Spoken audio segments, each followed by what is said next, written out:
let's talk about cycling kit. Okay, so I had to start with this one because this is one of my favorites. This is what I was wearing on the ride where I met my husband, 6 Cap Century in Georgia. And yes, it's a lot. This is Tres Pinas, 3 Pineapples. They do triathlon suits as well, and I have some of those. So this is a Tres Pinas, and they're really nice. This is for triathlon, so it's gonna have a much more like thin chamois, but a lot of similar features. So on their bibs, also bibs on triathlon, you know, like tri shorts or a tri suit or cycling, bibs are gonna have these little tiny grippers that keep things in place. And then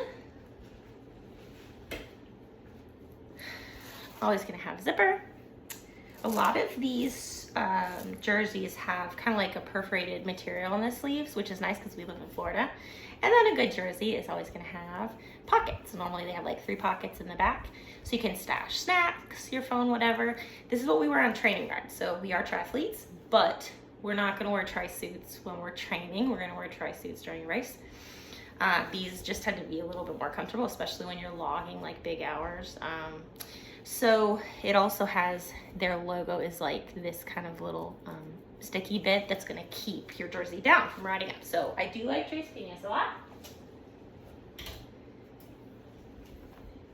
These are the bibs that go with them, and they're a lot, but they're amazing. So Tres Pinas is nice. They do have, you can kind of see, this is a more robust chamois. And so that is gonna be a little bit nicer when you're on the bike for like a 3-hour ride, a 5-hour ride. And like with any cycling or triathlon kit, you will not wear underwear. That is what this is for. So no underwear is necessary. And then you just wanna look for like, these are really soft and super stretchy, so they don't bother you at all. If you ever needed to stop, like pit stop, this is not hard. Unzip your jersey and then you just pull this down. There are also different types of like drop tail bibs that have like a little pocket back here. I do not own any of those currently, so I can't speak to that, but I know my coach really likes them.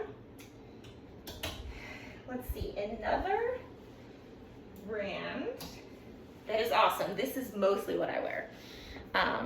Is LEL Cycling. And so they have really great fun colors. And again, kind of these little grippers on the bottom. They have a very similar chamois. And I have not had any trouble with this. This is the kit that I wore at Ironman Florida, actually. I wore cycling bibs and a jersey on the bike. So, which is totally an option. You can change and do that. So, taking, that like 2 extra minutes to get comfortable when you're gonna be on the bike for several hours is definitely something you can do. These are Castelli. These are my husband's. Castelli is actually the tri-suit that we currently use. So I bought these for him for Christmas. You can tell Castelli because it has this little scorpion dude. These are nice because some of Castelli's run a little bit longer, and now Castelli's gonna have like 7 different bibs you can choose from. I believe these were a coffee name, espresso maybe, and that was the type. So he likes this one because the chamois is pretty nice. It's not like super robust. And then these are pretty soft and stretchy. And then they just are run a little bit longer because he doesn't like short bibs. So he loves these. Castelli, let's see what else. It's another pair of Castelli. He has a lot of LEL as well. So again, leg is like slightly longer. And these are great. Like we rode 50 miles today. I did 50, he did 70. And so just, spending that time on the bike, we also use these on the trainer. So we are wearing cycling bibs pretty much, every day we ride. So it's good to have, like 1 or 2. He also has tried other ones. This pair is ASOS, which is also a nice brand. Gonna be a little on the pricier side, but it's nice quality. This particular one is slightly different. It's more compressive, so it doesn't have like this sticky kind of bits on the bottom. Some people might not like that. And it has a little like more robust straps. So it also depends like kind of what type of riding that you're doing, but ASOS is another brand that you can look at. Then, got two more to show you. This is Lacole, which is again going to be a little bit higher end brand. The chamois in this one is like pretty hardcore. This will be like for some long days in the saddle. But again, like longer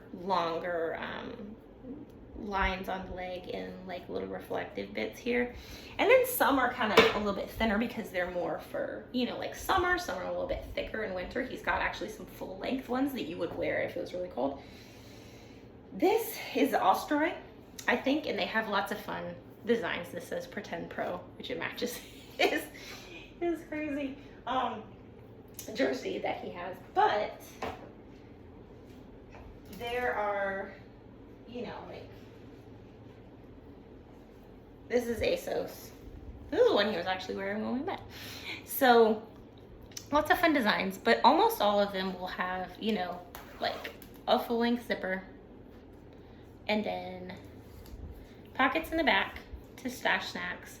So this is kind of like our go-to like workhorse stuff. So I would say, you know, it's hard when you first get into triathlon or cycling. It's a lot. You're like, oh my gosh, it's $200 for a pair of bibs. You have to think about how often you're going to use them. And so we ride, you know, 3 days a week. We're riding on the trainer, or we're logging a lot of miles. And so you want good quality equipment that is going to be comfortable, because otherwise, you know, you could go the route of getting some super cheap stuff, and that traditionally has not gone well in the past for us. So if you invest in, like, you know, 2 or 3 really like nice quality pieces that you can rotate, it ends up you know, paying off in the long run, because you're not, you know, having a lot of saddle issues. You're more comfortable, but you tend to accumulate things as you go in the sport. So I think that is, oh, there's one more from Castelli. This is more like a summer version, so you can see it's actually got like perforated bottoms. So you have jersey, and you have bibs. What else do you need in cycling kit? Well,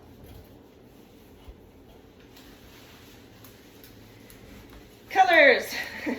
I believe we call this a vest. I believe fancy people call it a gilet, maybe. But it is basically just a vest. So lots of different colors. Bright is super important. You can find graphics online that will tell you like the colors that are most visible for cars. Basically, you want to pick bright things. So this is awesome. You would wear this over a jersey. And it's great because it has the pockets on the back. And they're thin and breathable. It just gives you an extra layer. So what I would do if it was cold outside, some people would opt for like a cycling jacket, which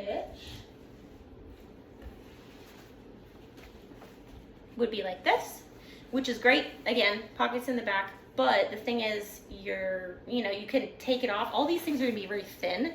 So you can like roll them up, stick them in the back of the pocket of the underlayer, and you're good to go. I tend to get hot on rides, so I'm going to opt for wearing bibs, a jersey, a vest, and arm warmers.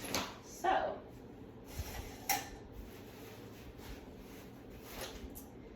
let's see. Aha, okay. Arm warmers. These are arm warmers. They're inside out. And that's it. They have this little grippy piece, like right here. They're soft and on the inside, and you just put them here. So when you get hot, you just pull them off, stick them in your pocket. They're awesome. So arm warmers are essential.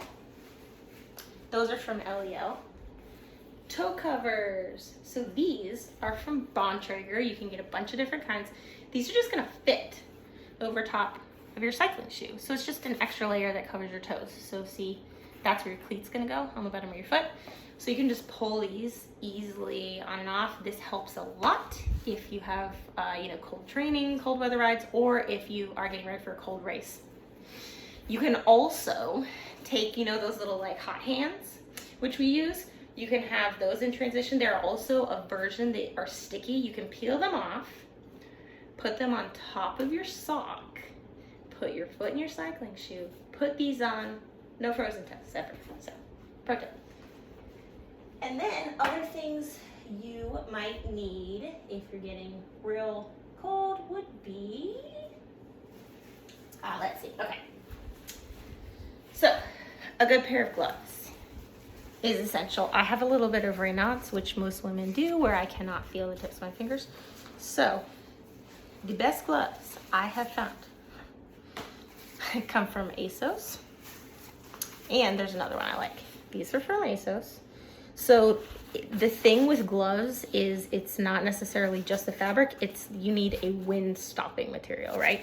Because I have nice running gloves that, you know, are thin and stretchy, but for cycling gloves, they're gonna have a little bit of like padding right here.